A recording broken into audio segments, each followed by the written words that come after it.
Alright, we do folks. Boom. Marcus with 265 numbers after the name. Little Star Wars 2 Battlefront beta, yo. About that gifted on here for Wasteland Wednesday. A little change of pace from the Call of Duties. I didn't really play like Titanfall 2. You know, my first-person shooting game's been slipping, son. Like I haven't really played much of any of the first-person shooters over the past like year. When I kind of look at it, Modern Warfare Remastered is kind of what I've hit heavy. And then they had the backwards compatibility titles that came on with Black Ops 1 and Black Ops 2. I don't know if Black Ops 1 was this year, maybe the year before, but that World at War, those are kind of where I've been sinking my teeth in terms of first-person shooting. I bought the original Star Fox. Yeah, I do have the original Star Fox now, Super Nintendo Mini. But I purchased the original Star Wars Battlefront. I think it's like a deluxe edition, so I saw it for like $10. So I was like, yeah, man, I'll cop that. Like, let's see it. Never popped it in. I've never played it. I played the beta, that was it. I wasn't too fascinated by it. I haven't touched Overwatch, which I've heard is amazing, but I've just never gotten around to it. It's still like $30 and stuff, which is fine. I think it's a valid price for such a good game, but I'm not gonna get into it anymore. I've kind of missed that train. I'm pretty cool with it. Not sure if I'd even be that interested in it. I think hero shooters kind of aren't 100% my thing. So Modern Warfare Remastered, Call of Duty World at War. Yeah, I was gonna say World War II, but World War II as well with the beta. Those have kind of been where I've been sinking my teeth in first-person shooters, but over like the past month and a half, 2 months, I really haven't. After the beta, you know, I haven't really touched the first-person shooter that much to begin with. And then I saw that this demo was coming out, and I was busy like this whole weekend when it came out. I didn't like purchase or anything, so I got it from like the Friday to Monday, whatever that they had. So I played it Friday night because I had a little about like an hour free, and I was like, all right, let's hop in here, man. And this is my second game on it. The first game, I had no idea what was going on. And I talked about Fabio went over to his crib on like Sunday, and I made him play the game and kind of get his impressions on things. And I explained to him a little bit or whatever, but I kind of let him play the first like 5 minutes without saying anything. Be like, let's see if you figure something out. And he was mad lost, and I was like, all right, so at least it's not just me. I had no idea what's going on. I guess if you play the first game, maybe you'll recognize some things or whatever. Let me just lay down some basics. There's like 4 or 5 classes that you can pick from. Soul, Heavy, Officer, like an Elite Sniper guy, I forgot what they call it. Maybe there's another one, I don't know. 4 or 5 classes that you can pick from. And like the spawn screen, you know, where like you kind of spawn in, and then you spawn in with like a group of people. It's up to you whether you stick around or not. I think you get points if you stick around together or something like that, which is kind of cool, I guess. And I got the misfortune, I didn't know this at the time, but I got the misfortune that in the first game, I got placed already in the middle of the game. Like, we were already, like, in the palace area protecting it, whatever, and I was in the team that was protecting it. So I was like, whoa, well, there you go, 4 classes. I was like, whoa, what's going on? Like, what's the deal? And I didn't like, really even know what was going on. And the second game, I kind of played it, and I was like, oh, all right, I can kind of understand. Check this out. I'll pause this over here. So this is the first time I ever got into these flying vehicles.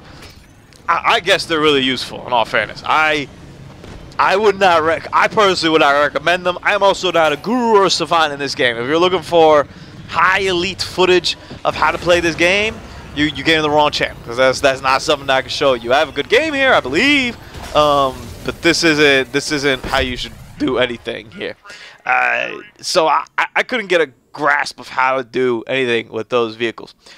What I did find out though over time was, first off, to play as a heavy, I don't know, I found out that guy was like the best one because he has like a shield that like protects you from like bullets and stuff. Like, I thought it was kind of unfair. I think some of the power-ups are a little bit, I don't want to say OP, but they're a little bit ridiculous. Like, one of these guys like could just like boost to the side and stuff and boost up, like kind of like Boba Fett, like I guess maybe the guy they're going off over there.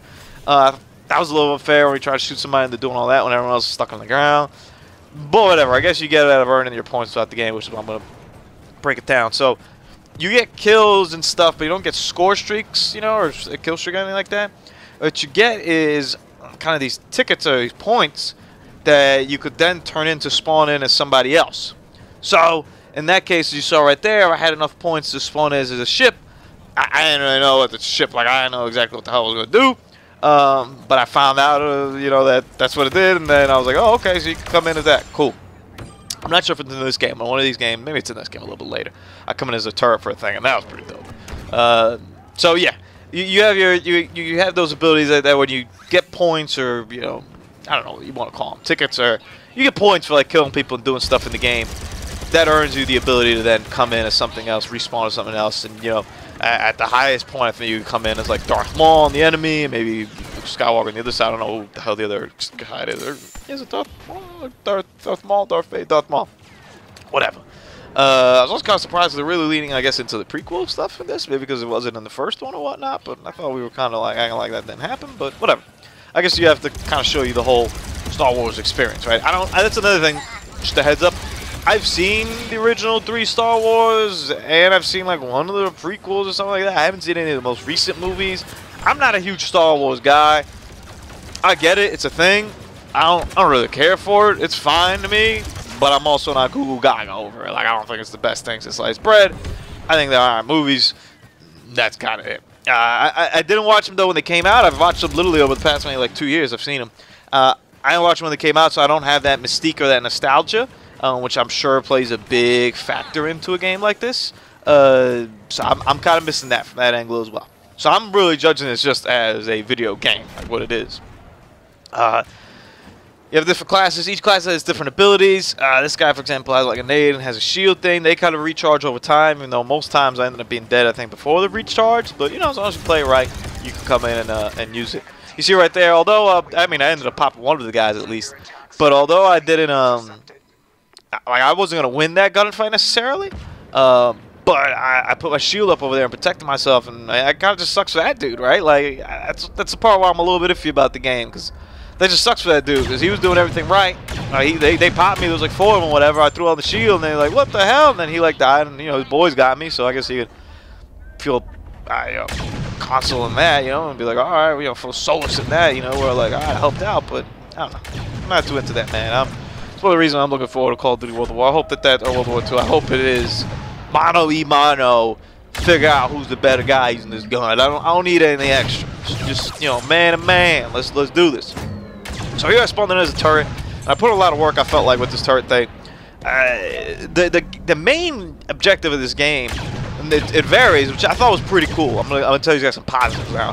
But I thought was pretty cool was, you know, it was defend this thing to get to the palace. Okay, cool. And then, but I thought that would be over. But once you get to the palace, you have to fight in the palace, and then you have to take over the throne room and stuff. And I thought it was cool that there was like this kind of 3-phase thing, and they all kind of rely on each other, because the better we do getting this thing to the palace, the more tickets or the more like respawns our team has and whatnot. It's just 20v20, by the way, so it's a lot of people going on here. So I thought that was pretty cool. One last negative though, before I judge. I mean, this is just hopefully just an Xbox beta issue, but it took me a while to actually get into the beta. For some reason, like, the controller wasn't picking up that it was a thing, like, at the initial screen, and I was reading online, I was having a lot of people on the Xbox beta at least, where it just wasn't registering. You have to play, like, press like A to like kind of get through the little screen that says you accept the service and terms, but it wasn't picking up your controller, so you couldn't do anything. So I ended up reading online. You had to like do it on your phone and then like come in and whatever, and I kind of ended up doing that, sneaking in. But I was like a solid 20 minutes where I was like, come on, man, I don't even got enough time to play this. Like, what the hell's going on over here? Good things, though. Once you start a match, it's dope, man. Especially if you start a match like Defend the Palace, man. Like, there's a ton of people shooting their lightsaber and stuff. It's not, or shooting lightsaber, shooting their little ray guns or whatever the hell they're called. They're not like shooting at you or anything, but it gives you really the impression that you're part of something bigger. And that's, I remember, one of the things that was like really cool about the original Battlefront that I felt. You know, I didn't really like many things in the game, but I did find it pretty cool, that sense of scale and how big everything was and how little you look next to the AT-AT, right? Like you look small against that thing. And same thing here, this huge tank, you kind of makes you look small, and the palace and everything make you look big. Like it does give you, I'm not too drawn into the Star Wars universe per se, but it does make you feel like you're there. And graphically, I think the game looks amazing. I felt it ran really smooth, especially for all the stuff going on. When you look at it, I mean, 20v20 with all of these powerful effects and all the different factors going in, and the fact that people will come in as tanks and people will come in as ships and people could do this and people could do that. Like, there's a lot going on to this game. And I can't confirm it held up at a steady like 60 frames per second. Maybe it even plays at 30. I don't know what the frame rate is. But whatever it is, it's constant, which is the best I could ask for. I've never been, you know, 60 I think is kind of an ideal way to play a first-person shooter, or at least a comfortable way that I've played them before. But I'm not sure if, you know, maybe even higher would be better. But what I've asked for more than just 60 or 30 or something like that. I mean, 60 is better than 30, but what I asked for, even if we're playing at 30, consistent. I just don't want the hiccups. I don't want to like be playing like third or 60 and then be dipping a 40 all of a sudden in the middle of a gunfight, because that to me is the part where the game suffers a lot, and it's detrimental to the game experience. Keep it constant at whatever your frame rate is. That to me is primary, and then, you know, try to up your frame rate. So I'm not sure what this plays at. Hopefully it plays at a steady 60, but whatever it plays at, it plays smooth, man. Like, it is smooth. It looks good, sounds great. You know, I really enjoyed, you know, just the music in the background. I enjoyed the sound effects. It really makes you feel like you are fighting in the Star Wars like map, or in the Star Wars arena, in the Star Wars palace in this case, and that's really cool. And I imagine if you're a fan of the movie, that really adds like another layer to your experience, where you're like, whoa, like, hold up, like, not only is it good games like this, but like it also makes you feel like you're in there, and that's pretty tight. You know, I guess I don't know, I wasn't in like World War II or anything like that, but I was going to compare it to Call of Duty World War II, where I've read a lot about World War II. I'm familiar with some of the areas, you know, where some of these battles are taking place, so I'm looking forward to kind of seeing it. Even though that's more of a macabre thing, right? Like, it's kind of a sad thing. It's not like, hey, I'm looking forward to seeing this, it's going to be great. But it's more of like, oh, this is an authentic recreation of what happened. This is really cool to kind of feel this experience over here. This is obviously in a little more positive sense over here, the Star Wars universe. So my overall impressions, I think the game is fine. I'm not going to purchase it. I'm not really too interested in it. There is a campaign and stuff in it, so I'm kind of curious to see how that plays out. One of the things that I really didn't like about the first one was that it felt very vanilla. As in, I felt like there really wasn't much to it. Like, there was a multiplayer, and that was it. There was kind of like a co-op survival thing that I remember I tried out with the captain, and it was kind of whack. It was alright, but it was kind of whack. And that was kind of it.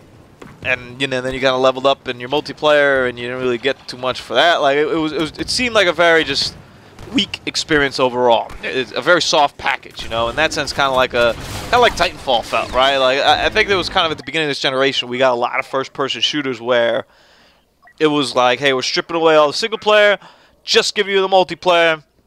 Multiplayer's gonna be great. Only giving you like 5 modes in it though, but they're really good though. All right, man, cool. We really put all our attention to making these good modes, and I don't think it worked out for any of those companies that ended up doing that. I mean, I guess you could say, you know, Battlefront sold like millions of copies. Like, it worked out. Like, EA wasn't like dying because of it or anything like that. But for the populace, I don't think it worked out. I don't think people consider those games like, you know, great or by any means. And I feel like we did feel a little bit, I don't want to say gypped, but we did feel a little bit like we were missing something when it came to all that stuff. And I think we see that because, you know, Titanfall 2 comes out with a campaign, Battlefront 2 comes out with a campaign.